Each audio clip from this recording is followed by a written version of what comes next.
啊？要投訴我唔抵得契。你咪打電話報警拉佢咯！你做乜又立個低人啦？屈死你契！大家好，歡迎嚟到資訊365。喺香港搭巴士啊，最怕遇到咩呢？就係一位超級嘈嘅大媽。咁喺前排乘客忍無可忍之下咧，出聲勸佢啦，收聲啦。點知道大媽唔認錯，反鬧乘客然後同前排乘客不斷互鬧。咁好啦，乘客都已經落咗車噶啦，大媽依然自言自語高聲呼叫。咁連樓主都忍唔住啦，叫大媽收聲。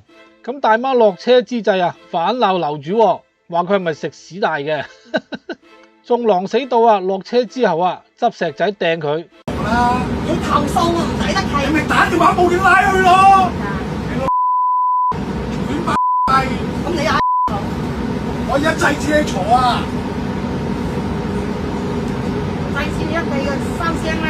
你講咁多，你死啦！你講咁多死啊！你做死我！你啊！梗係我情我追，你手嚟晒地啦！我一定嘈啊！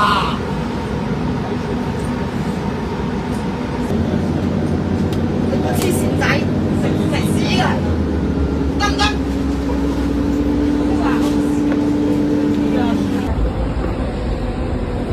攤手啊！屈你個嬲啊！食屎大㗎！你個嬲！你做乜又立個低人啦？屈死你契！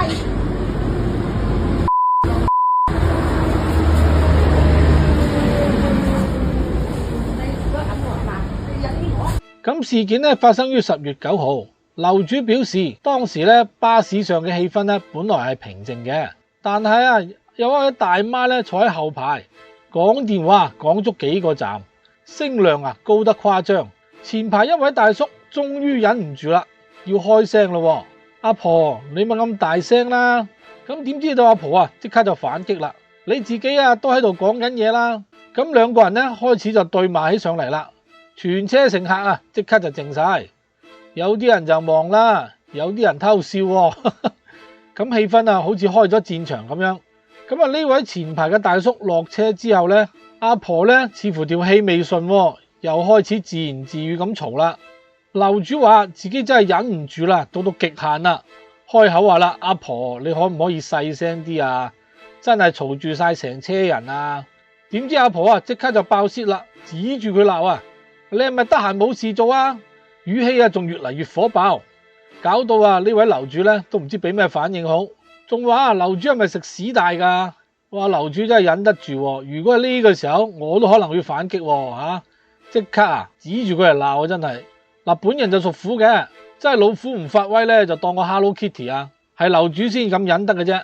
哇！點知落車之後仲離譜喎，呢位阿婆竟然隔住個欄杆繼續鬧。邊行就邊指住，口水戰都未完啫。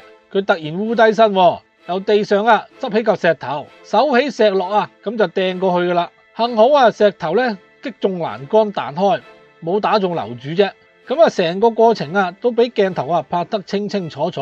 咁呢個時候樓主真係 EQ 高喎，冇繼續同呢位大媽糾纏對鬧，咁就走咗啦。咁搞笑嘅係阿婆掟完石頭之後手上嘅餸袋就碌晒落地咯。咁阿婆一邊又顧住執餸，一邊又繼續鬧，又想執石仔，哇！真係好忙喎。咁唔少網民睇到都覺得好笑惡人有惡報啦，晚餐都唔使煮啦。有網民批評阿婆喂，咁樣掟石頭真係好危險㗎，打中人分分鐘會出事噶。亦有人話啦，喂，有片有證據，即刻報警。